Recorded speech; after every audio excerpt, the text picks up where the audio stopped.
Police in Sweden are trying to establish the motive behind the deadliest mass shooting in the country's history.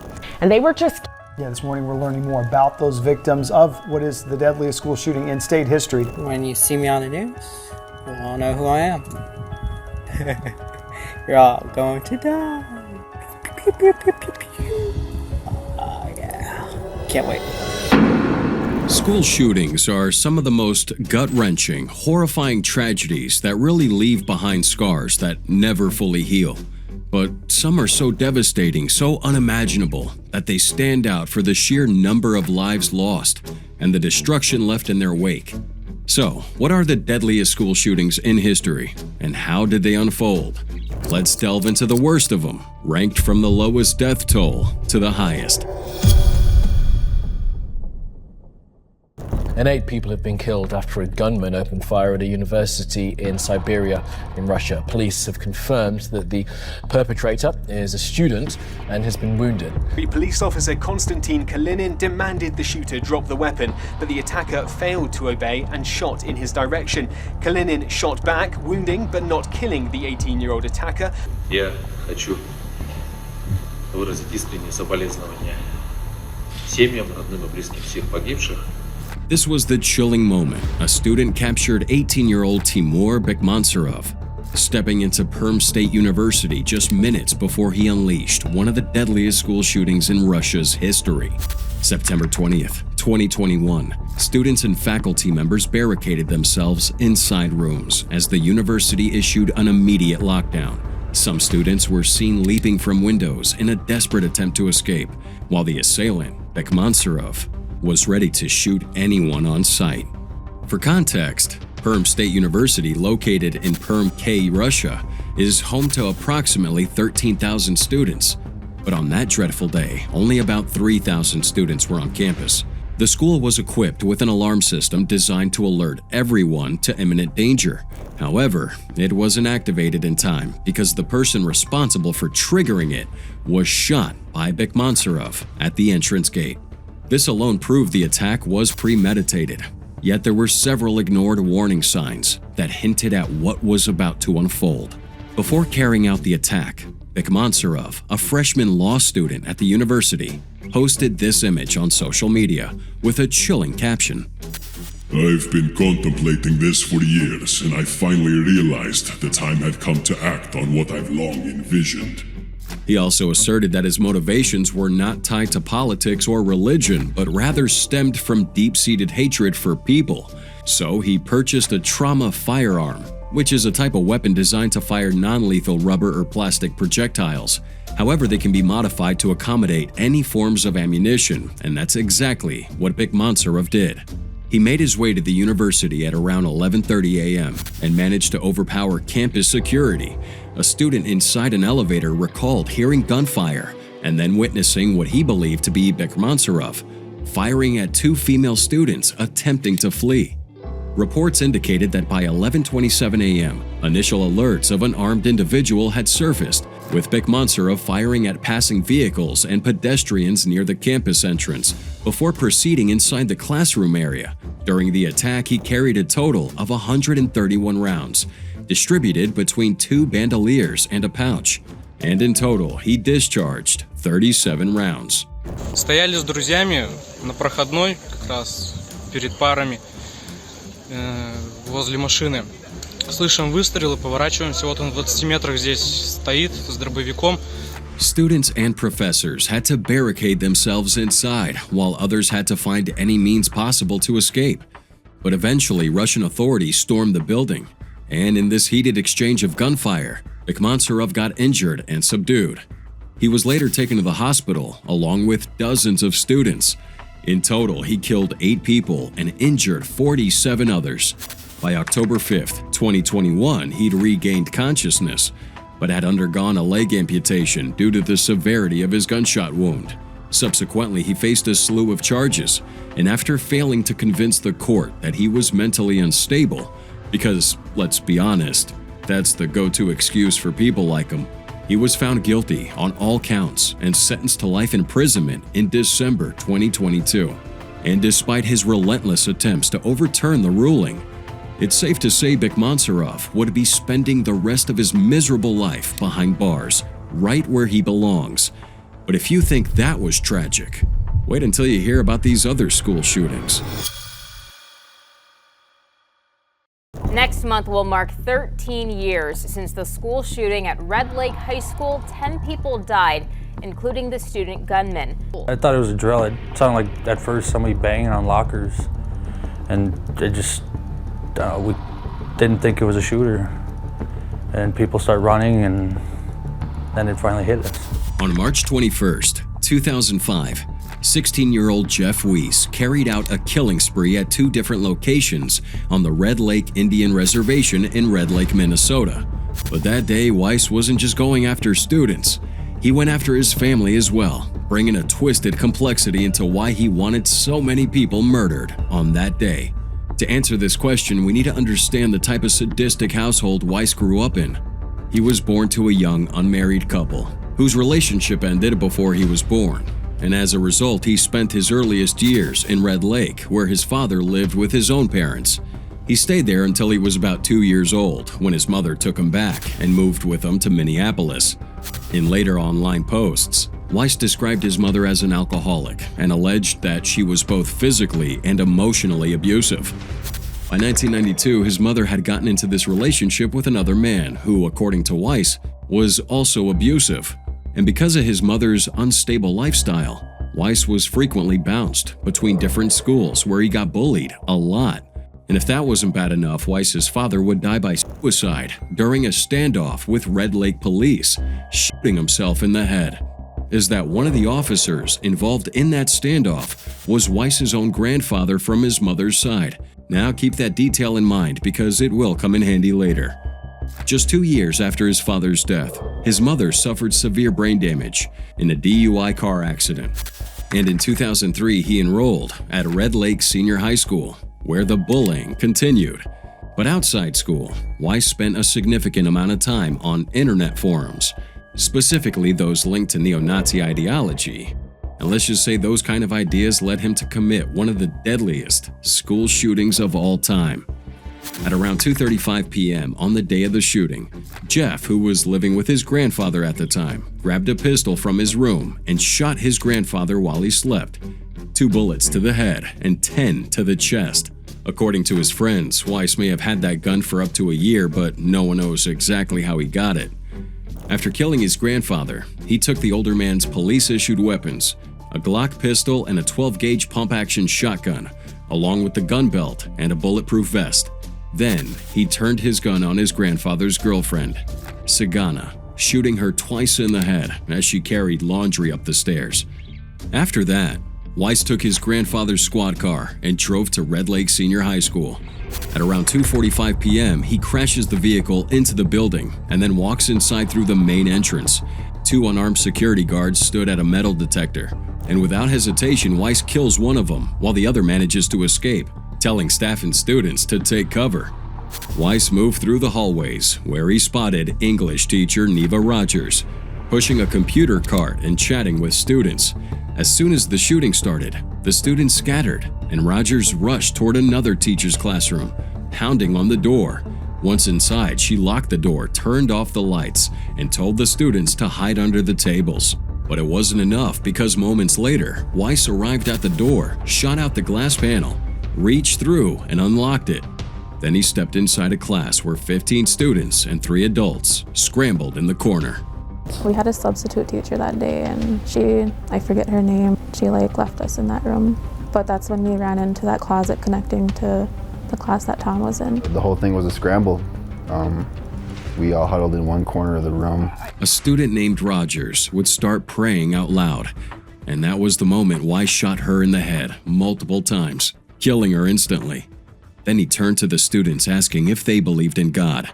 If any of you believe in God, now would be a good time to call in a favor. One student, Chongaila Morris, claimed he didn't believe in God, so Weiss let him go. However, the others stayed silent, and he opened fire on him. He kept asking the same question, and if a student admitted to believing in God or hesitated, he shot him. Witnesses said that he was smiling the whole time. At one point, a student tried to fight back, throwing himself at Weiss to give others a chance to escape. He managed to wrestle him for a moment, but Weiss quickly regained control and shot him twice in the stomach and once in the jaw, leaving him wounded. By 2:52 p.m., Weiss had made his way back toward the main entrance, where he shot and wounded another 2 students. By this time, police had arrived, and a gunfight broke out.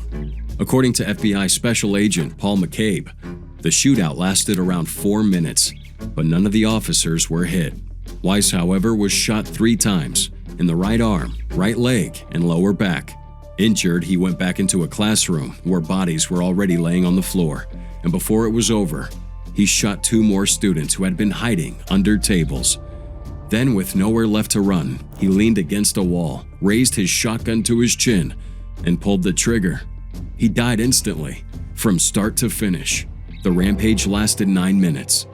Weiss fired a total of 59 rounds, 14 at his grandfather's home, and 45 in that school. In total, 10 people were killed, including Weiss, while 9 others suffered serious injuries. Several people reported dead in a shooting at a high school in Texas. A shooting at a Santa Fe, Texas school this morning leaves at least 10 people dead. We are being told that multiple people have died. One source has told CBS, our affiliate in the United States, that 8 people have been killed. I heard really loud booms, and I didn't know what they were at first. And then I realized what they were when I heard screaming. May 18th, 2018. A tragic shooting at Santa Fe High School takes place, located in the Houston metro area of Santa Fe, Texas. The shooter was identified as 17-year-old student Dimitrios Pagurtzis. And if you don't know this story already, believe us when we tell you it will send shockwaves down your spine. 2 months earlier, in March, Dimitrios logged on to the LuckyGunner.com website and purchased 50 rounds of .38 special ammunition and 105 rounds of 12-gauge shotgun ammo. 2 weeks later, he buys another 35 rounds of 12-gauge shotgun ammo, and in both cases, he wouldn't have to provide proof of age, since he was using an American Express gift card. He used his real name and address for the shipment, and both orders were approved and shipped through FedEx, even though he would decline the adult signature requirement. On the day of the shooting, Dimitrios enters an art class and fires his weapon while singing "Another One Bites the Dust" by rock band Queen. The guy was living in his own dark musical, probably wanting to turn the song's lyrics into a reality. Students would take refuge in storage closets of the art classroom, but the shooter fired that shotgun through the door. He briefly left the room, allowing students to try to barricade the door. However, he forced his way back in, and spotting a familiar face, he chillingly said, "Surprise," before shooting the student in the chest. Santa Fe ISD police officers at the scene quickly engaged in a gunfight with the shooter, and one officer was critically injured and rushed to the hospital. After the shooter fired into the ceramics room, more officers, including a Texas Highway Patrol trooper, confronted him, hoping for a peaceful surrender. Instead, he fired at him while making threats. Eventually, he gave up after sustaining injuries. In total, he murdered 10 people and left 14 others with devastating injuries. I shouldn't be going through this at my school. Like, this is my daily life. I shouldn't have to feel like that. Breaking news where investigators say at least 10 people have been killed in a school shooting at a school in central Sweden. Bottenlös sorg som vi har tagit emot beskedet från polisen att ett 10-tal personer har dödats och flera har skadats i en skolskjutning. Now, if you're thinking school shootings are mostly an American problem, think again. Some of the most shocking school shootings in history have happened in Europe. In fact, there was one that took place in Sweden as recently as February 2025. And yeah, it's that recent. On the 4th of that month, 2025, a tragic school shooting takes place at Campus Risberska, an adult education center in Örebro, Sweden. The institution primarily serves individuals who have yet to complete their primary or secondary education, and for some reason, one of its old students decided to blow the place up.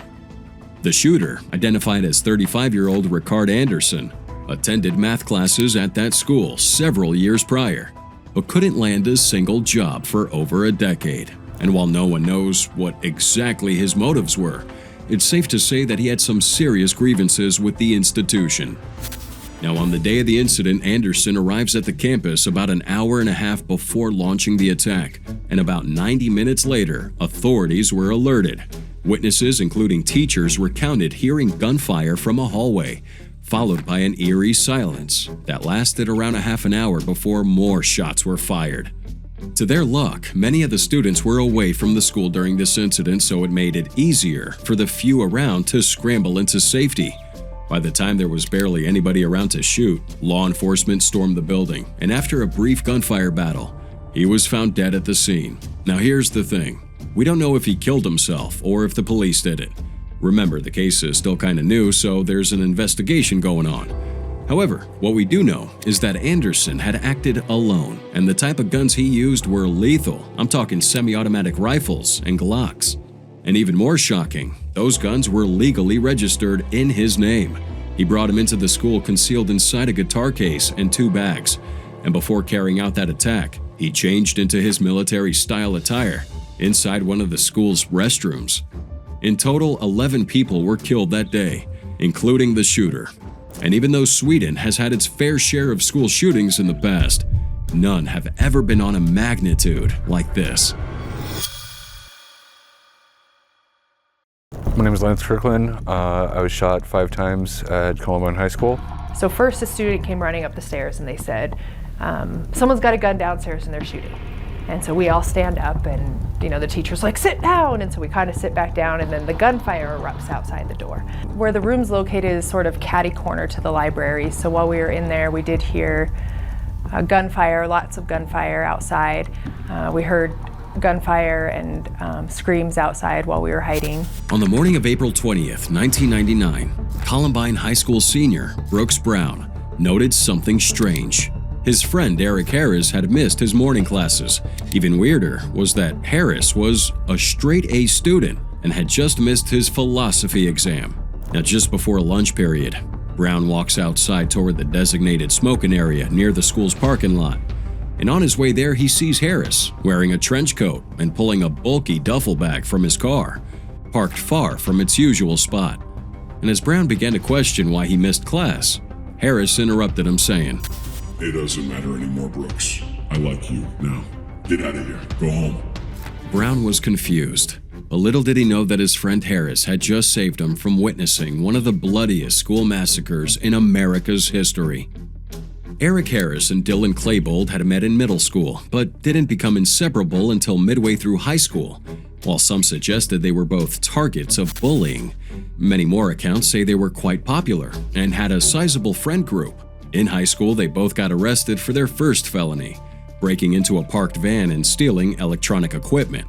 They were sent to a juvenile diversion program, and once successfully completed, both boys were deemed rehabilitated and given clean records. However, this only propelled them to plan further mischief, most notably the infamous Judgment Day. 1998. Both boys had already started planning for the school shooting. Harris dedicated himself to building dozens of explosives, pipe bombs, and crickets made from CO2 canisters. He did look into making napalm, and at one point he tried recruiting a fellow classmate to make those bombs. However, when the classmate refused to be part of it, Harris played it off as a joke. Harris noted the students' movements and the number of exits in their school, while researching various loopholes in gun laws. He and Klebold managed to convince an 18-year-old mutual friend to buy him 2 shotguns and a high carbine rifle at a gun show. Later, Klebold bought a semi-auto pistol from another friend who worked at a pizza shop. The guns were ready, and so were the killers. All that was left was to play out their theatrical suicide plan. 5:30 a.m. on April 20th, 1999. Both boys wake up and leave their houses to begin their final preparations for the shooting. Now, from the outside, the massacre at Columbine looked primarily like a school shooting, right? But in reality, it was actually a badly bungled bombing attack. And we'll explain why. The duffel bag Eric Harris was carrying when he talked to Brooks Brown contained one of several propane tank time bombs, 2 of which were placed in the cafeteria to bring down the ceiling. This would have allowed Harris and Klebold to shoot the students as they fled. and Brown had noticed that the friend's car was parked far from its usual place because both Harris and Claybold's cars were rigged to explode as police, ambulance, and journalists would arrive, killing many more outsiders in the process. They would have a final bomb placed in a park 3 miles from the school, and that was set to go off before the others. They hoped that this would draw away the police, buying them time before authorities arrived and possibly killed them. They planned to die at the hands of the police, but as we now know, none of that happened. Because as smart as they were, neither of them knew how to wire a detonator, so none of the bombs went off. And before they began the shooting, Claybold recorded Harris in the school's cafeteria, waiting for the time they had planned to carry out the attack.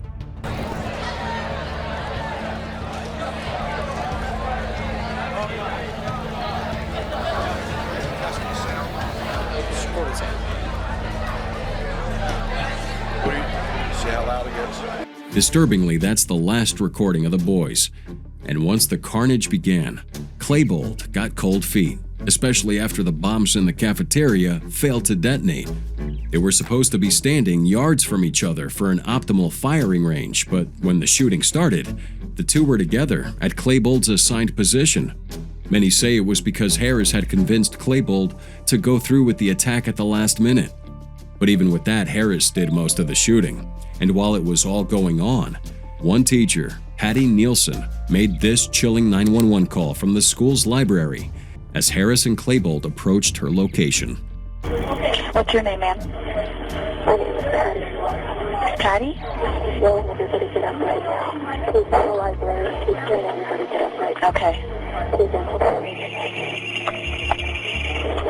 I have him in the library shooting at students for the lady that I have in the library on the phone. Okay, try and keep as many people down as we can. Okay. Do you know who he is? Okay.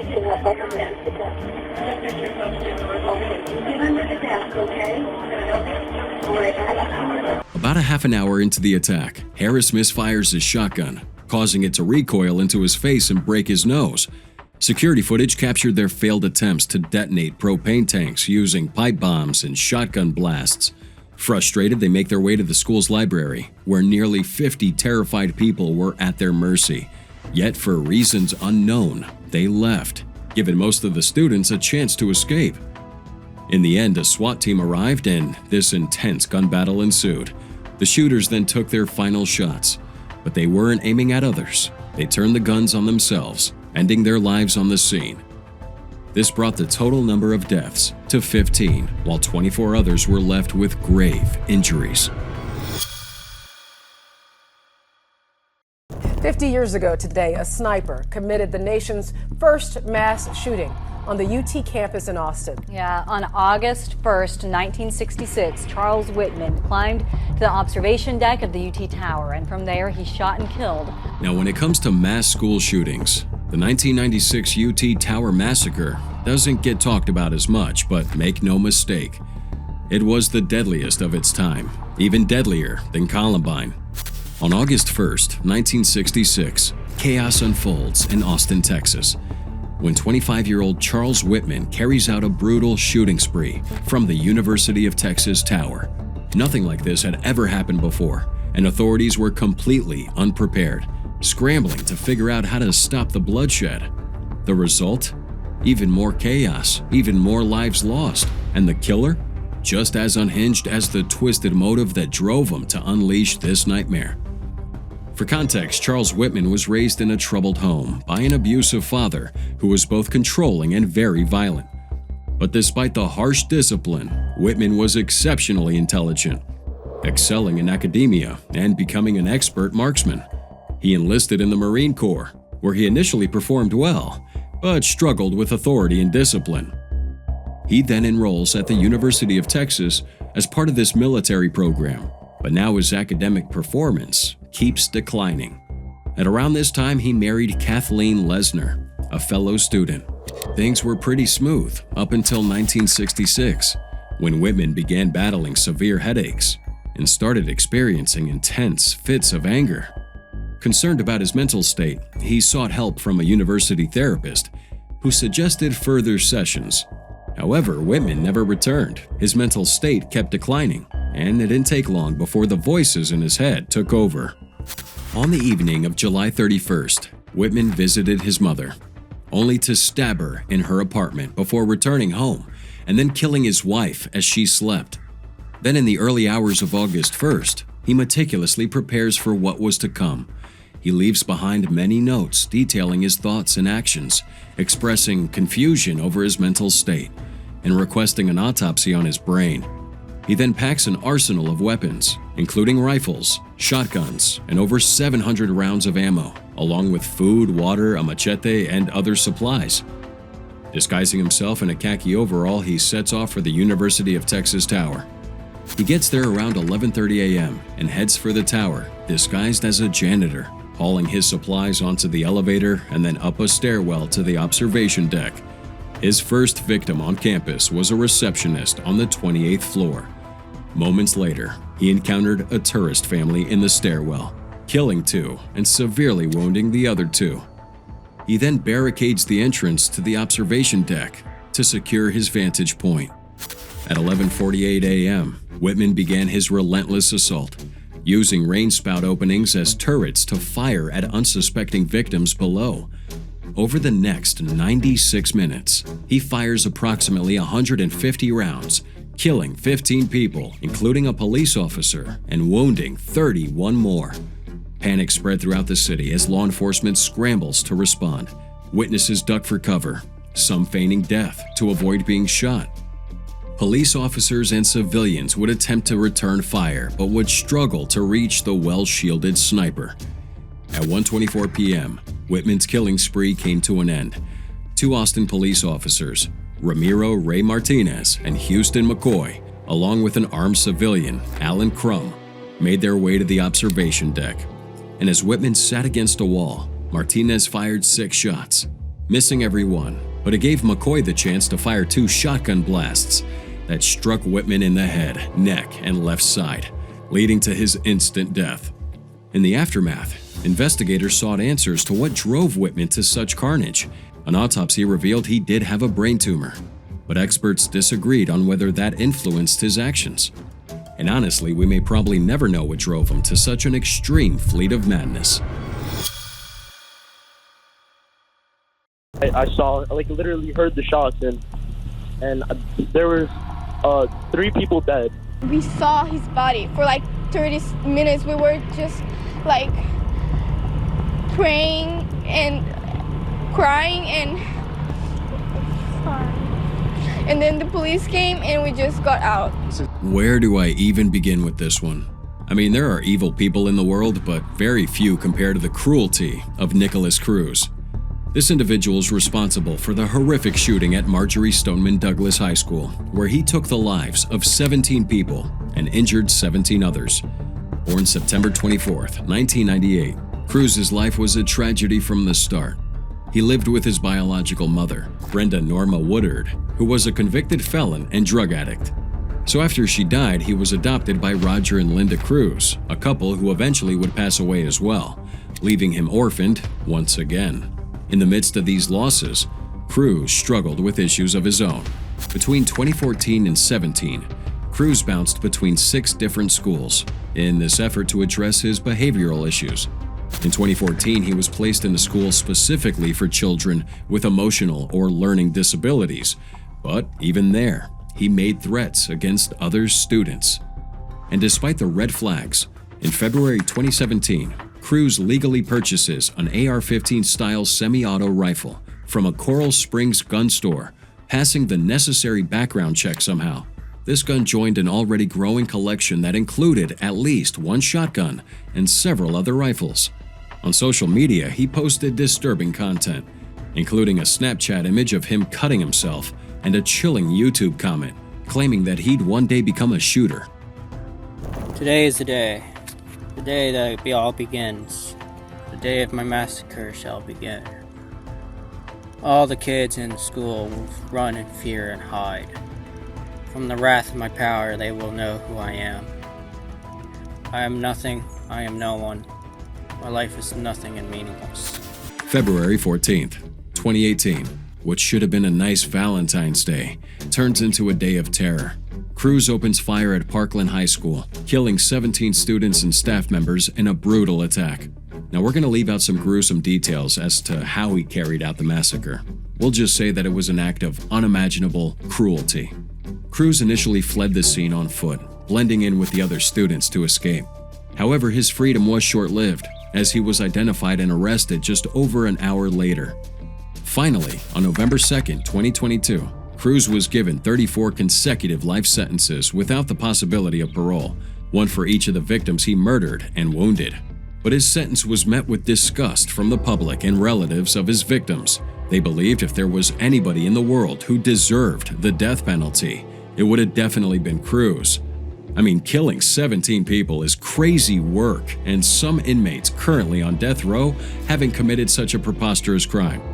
But due to his superstar legal team, a man who caused the death of so many somehow gets to cheat his way out of it. Tonight, inside the unspeakable horror, officers running to the scene with the 18-year-old gunman already inside Robb Elementary School, where second, third, and fourth graders were in the middle of their day. Salvador Ramos purchased an AR platform rifle from a local gun store last Tuesday, 375 rounds of ammunition Wednesday, and another AR-style rifle Friday, according to the ATF. May 24th, 2022. 18-year-old Salvador Ramos carries out one of the deadliest school shootings in recent history at Robb Elementary School in Uvalde, Texas. What's truly shocking, other than that Ramos was a former student, is that law enforcement waited a staggering 77 minutes before confronting him inside. Ramos had a reputation for being aggressive, frequently engaging in fights and making threats against his peers. A year before the tragic incident, he began sharing images on his Instagram account featuring semi-automatic rifles that he intended to acquire. He would also drive around late at night with a friend, targeting random individuals with a BB gun and vandalizing vehicles by throwing eggs at them. In September 2021, Ramos attempted to get a firearm by asking his older sister to purchase one for him, but she declined. Then on May 17, 2022, just one day after turning 18, he legally acquires a Smith & Wesson semi-auto rifle from a gun store in the area. 3 days later, he buys another similar firearm. Investigators later discovered that one of the weapons was outfitted with a Hellfire trigger device, which allows for faster trigger resets, thereby increasing its potential rate of fire. Additionally, Ramos had sent a direct message on Instagram to an individual he had met through Yubo, attaching a receipt for an AR-15 style rifle purchased from an online retailer, along with over 500 rounds of ammunition. And just 3 days before carrying out the shooting, he uploads an image of 2 rifles to his Instagram page. Now, on that dreadful day, a dispute breaks out between Salvador Ramos and his 66-year-old grandmother at their residence in Uvalde. The argument stemmed from his failure to graduate high school. And in the midst of this altercation, Ramos shoots his grandmother in the face before fleeing in her black 2008 Ford F-150. Thankfully, she survived, but her truck didn't, after Ramos crashed it at the school's parking lot. Shortly before the shooting, an anonymous teacher had briefly propped open a school door with a rock while getting some food from her car. At that moment, she noticed Ramos crashing his grandma's truck into a nearby ditch. Realizing the potential danger, she immediately goes inside to grab her phone and calls 911. And as she stepped back outside to assess the situation, she sees Ramos armed with a rifle as he approaches the school. The teacher immediately began shouting, "He's got a gun," before running back inside to hide. At exactly 11:33 a.m., Ramos entered the building, and the surveillance camera captures the moment he made his way through the hallway. He then enters a classroom that's connected internally to another room, and this is where the real tragedy takes place. There were about 40 students in both classrooms, and Ramos mercilessly opens fire on them. Many students resorted to playing dead to avoid being targeted, including Maya Cedillo, who smeared herself with blood of a deceased classmate to enhance the illusion. When he went in the classroom, he said, "You're all gonna die," and he just started shooting He shot my teacher and then he shot the kids. A girl from the adjoining classroom responds with help, which alerts Ramos to her location. He re-enters that room and shoots her. And shortly after, an officer storms in, prompting Ramos to fire upon him as well, triggering a gunfight with the responding officers. Arnulfo Reyes, a teacher in room 111, who was shot multiple times, recalls telling his students to hide under their desks and pretend to be asleep. But despite that, Ramos entered and opened fire, wounding Reyes before indiscriminately shooting at the children in the classroom. All 11 students in one class lost their lives, and this is where the story gets a little more horrifying. The surveillance camera captures the moment officers stormed the school, but failed to engage Ramos. A staggering 376 officers from the local, state, and federal agencies ultimately responded to this incident, yet they refrained from engaging. Their hesitation stemmed from the fact that Ramos wielded an AR-15 rifle, a weapon far more powerful than the standard issued handguns carried by officers, making them reluctant to confront them directly. Can you believe that? It was 77 minutes of waiting and loitering through the corridor that officers from the Border Patrol Tactical Unit had to storm in the building and kill this kid. But the damage was already done. 19 students and 2 teachers had already lost their lives, while another 18 were seriously injured. And as a result of the law enforcement's inaction, families of the victims pursued legal action against 92 of them from the Texas Department of Public Safety, who were present that day. Then in May 2024, the state reached a settlement totaling $2 million with the affected families. There is not enough compensation for the lives lost. Right here in Newtown, Connecticut, the site today of a mass shooting, and this time gunfire aimed at elementary school children. They say he had so much ammunition that many more could have been killed. At Sandy Hook Elementary School in Newtown, Connecticut, 20-year-old Adam Lanza brutally kills 20 students and 6 employees before taking his own life. This would stand as the second deadliest school shooting in history, not only due to the high number of casualties, but for several other harrowing reasons that you're about to find out. For context here, Adam lived in Newtown with his mom, Nancy Lanza, a passionate gun enthusiast who kept numerous firearms scattered around the house. From a young age, he was exposed to these weapons. In school, Adam struggled with severe anxiety, particularly in crowded classrooms. Initially, it seemed like a minor issue, but over time, his discomfort escalated to the point where his parents took him out of school and started homeschooling him. However, this decision would later prove to have serious consequences. So while he's being homeschooled, Adam's diagnosed with multiple mental health conditions like schizophrenia, obsessive-compulsive disorder, and a neurodevelopmental disorder. All of this deeply affected him. He spent countless hours isolated in his room, engrossed in violent video games, and obsessively replaying footage of past school shootings. Perhaps somewhere in his mind, the line between fiction and reality started to blur, fueling his sinister desire to bring the horrors he witnessed on screen to life. On the morning of December 14th, 2012, sometime before 9:30 a.m., Adam Lanza fatally shoots his mom, Nancy, 4 times to the head while she laid in her pajamas in bed. After killing his mom, he took her vehicle and drove to Sandy Hook Elementary School. Armed with his rifle and 10 30-round magazines, he gets to the school just after 9:35 a.m. Unable to get through the locked front doors, he forcibly gains access by shooting through a glass panel adjacent to the entrance.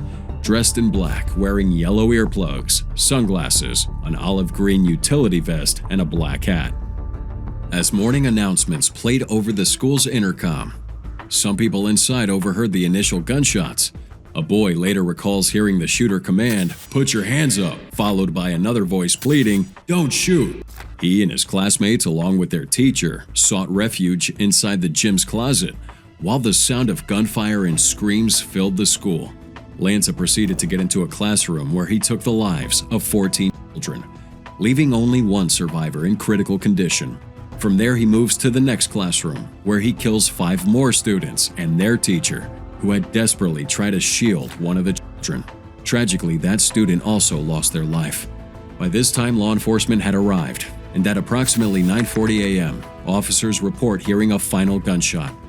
Lanza turned the Glock on himself, ending his own life with a shot to the back of the head. In total, 28 people lost their lives that day, including Adam and his mother. 2 others sustained injuries. But this still remains one of the deadliest mass shootings in Connecticut's history, and the most devastating attack on an elementary school in the United States.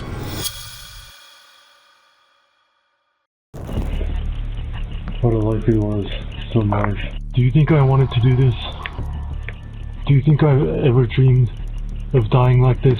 You thought it was one pathetic boy's life you were extinguishing. I did it for them. I did it to make you stop.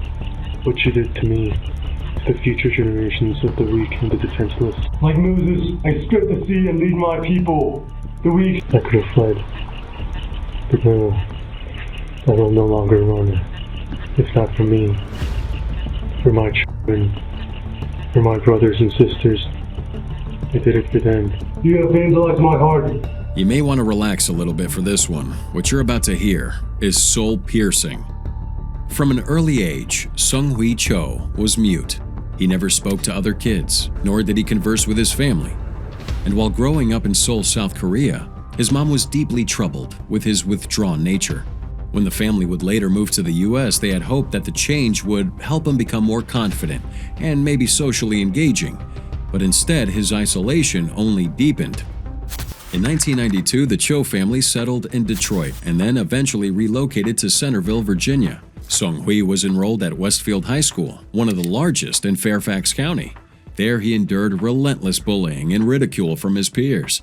Whenever he was required to speak during class, his classmates would mock him with his thick accent and that deep, guttural tone of his voice. By the time he entered Virginia Tech, his silence had become louder. During his junior year, Cho confided in his roommates about having a girlfriend. However, the details of this claim were kind of bizarre. He described her as this supermodel from outer space who would travel via spaceship and exist solely in the realm of his imagination. Well, that revelation added to his reputation as an outsider, and most people just chose to avoid him altogether. But then his behavior became even more alarming when he developed this unsettling obsession with several female students. He would take inappropriate photos of them with his phone, often from beneath his desk, which in turn led some people to report him to authorities. His actions forced many of these ladies to drop out of any class he attended. Cho was beyond socially awkward. He was alienated, rejected, and increasingly resentful of the world around him. The more he attempted to connect with people, the more he drove them away. And at some point, the rejection hardened into something far more sinister, a decision to turn against humanity. On February 9th, 2007, Cho made his first firearm purchase, and then visits the gun range frequently to practice shooting. Over the following months, he rents a van and acquires various supplies necessary for his planned attack. He would give himself a military-style buzz cut, and during this time he would also record a series of chilling videos, outlining his grievances and explaining why he was determined to carry out this twisted plan. I did it. I had to. This is it. This is where it all ends. End of the road. What a life it was. So nice. Do you think I wanted to do this? You thought it was one pathetic boy's life you were extinguishing. I did it for them. I did it to make you stop. What you did to me. Now, the messed up thing is that's probably the most anyone had ever heard him speak. And what makes that even more unsettling is that Cho actually sent those clips to NBC right before the shooting. It was a 23-minute video manifesto, yet only about 2 minutes were made public. But nonetheless, his actions spoke volumes. On the morning of April 16, 2007, Cho leaves his dorm at approximately 5 a.m., makes his way to West Ambler Johnston Hall, and fatally shoots 2 individuals inside a dormitory room. Hours later, at roughly 9:40 a.m., he enters Norris Hall, a building that housed the Engineering Science and Mechanics Department, among others. Inside his bag, he had an arsenal, 2 handguns, a hammer, a knife, nearly 400 rounds of ammo, and 2 industrial-grade chains with locks. So he took the chains and barricaded the building's 3 main entrances, preventing anyone from escaping. And then he left a note on one of the doors, falsely warning them that tampering with it would trigger an explosion. Then, over the next 15 minutes, Cho unleashed a hail of bullets, firing more than 175 rounds and instantly killing 30 people. Law enforcement swiftly responded with SWAT breaching the building. However, before they could reach him, Cho shot himself.